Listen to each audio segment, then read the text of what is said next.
Virus pandemic की second wave strike हुई है, we have been witnessing a situation of chaos. जो government की पेंडेमिक मैनेजमेंट पॉलिसीज हैं, they are proving to be inadequate, and we have been facing a massive shortage of the corona relief material, be it the supply of oxygen, the ventilator or the vaccines.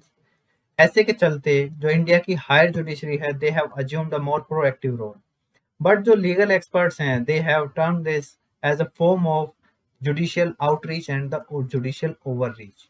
इस lecture में हम जानेंगे कि judicial outreach क्या होता है, judicial review क्या होता है, जुडिशियल एक्टिविज्म क्या होता है, और इन सब का रीजन क्या है, इम्प्लीकेशंस क्या है इनसे रिलेटेड, और कैसे हम एक फाइन बैलेंस इस्टेब्लिश कर सकते हैं इन सब चीज़ों के बीच में. आइए ये सब हम जानते हैं. मेरा नाम विवेक है and this is the brief introduction about me. सबसे पहले बात करें जुडिशियल रिव्यू की. We know there are three organs of the state, that is the legislature, executive and the judiciary. तीनों का अपना अपना एक डोमेन होता है जिसमें वो अपना काम करते रहते हैं. ओके.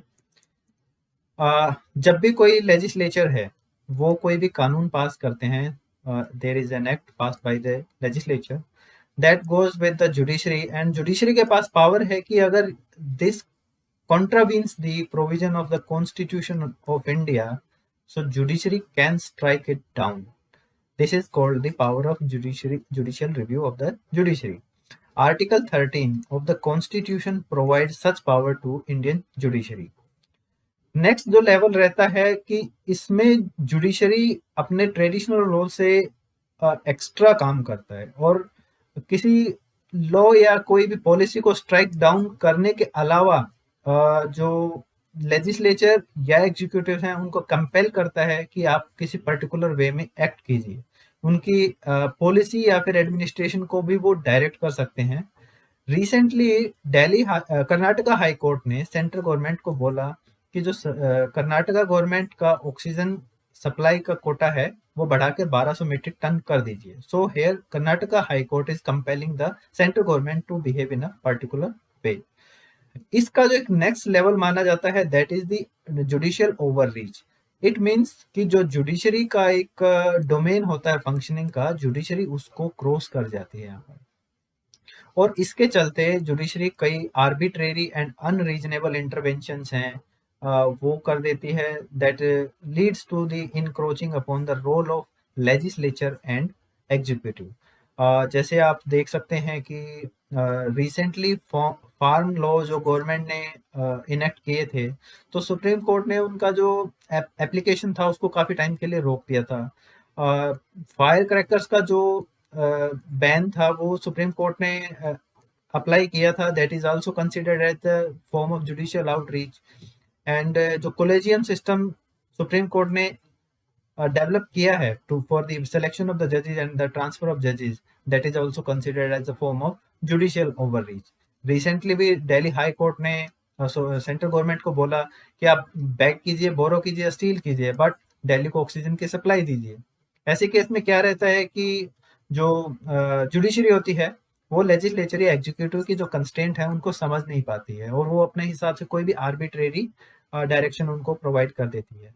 अभी हम जानेंगे कि ये सब होता क्यों है, क्या कारण है जिनकी वजह से जुडिशरी को ऐसे स्टेप लेने पड़ते हैं. इसमें एक जो सबसे बड़ा रोल है, that is the provision of the constitution.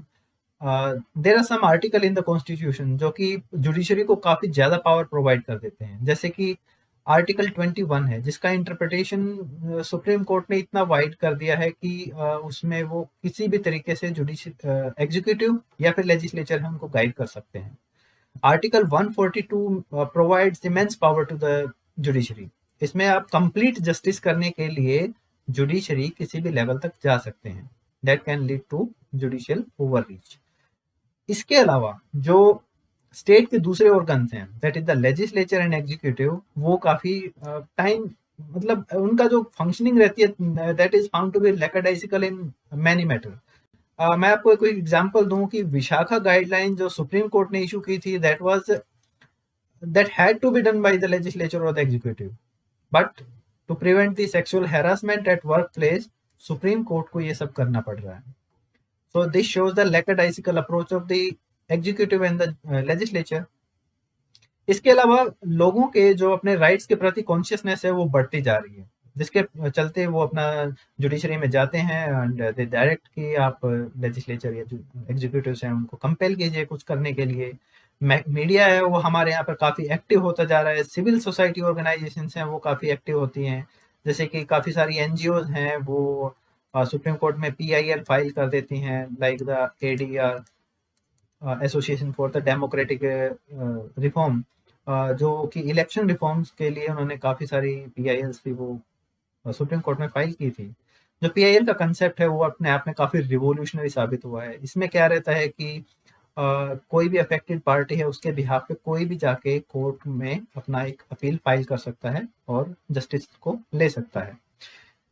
So there are many good things about the judicial activism and the judicial sometime overreach also, but not always. तो इस तरह की जो एक्टिविटीज रहती हैं उसके काफ़ी सारे कंसर्न भी हमें देखने को मिलते हैं। उसके कंसर्न्स क्या है वो अभी हम देखते हैं।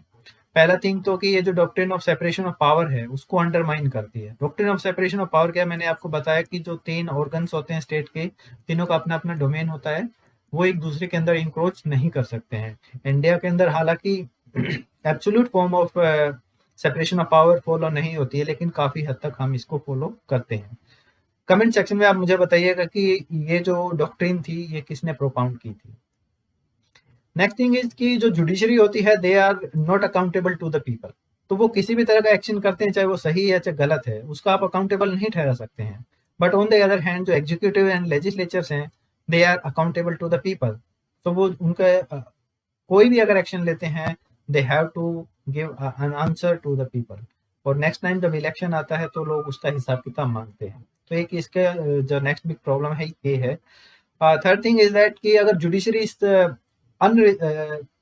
रिस्पॉन्सिबल वे में बिहेव करती रहती है तो उसकी जो क्रेडिबिलिटी है वो काफ़ी हद तक कम हो जाती है। नेक्स्ट इज कि जो जुडिशरी है ऐसे टाइम में जो एग्जीक्यूटिव और लेजिस्लेचर हैं उनको क्या प्रॉब्लम फेस होने वाली है उन सब का भी इसमें ध्यान नहीं रखती है। इसमें आप देख सकते हैं कि जो फंड्स की रिक्वायरमेंट होती है, फंक्शनरीज हमें रिक्वायर्ड रहते हैं, फ्रेमवर्क की हमें जरूरत पड़ती है।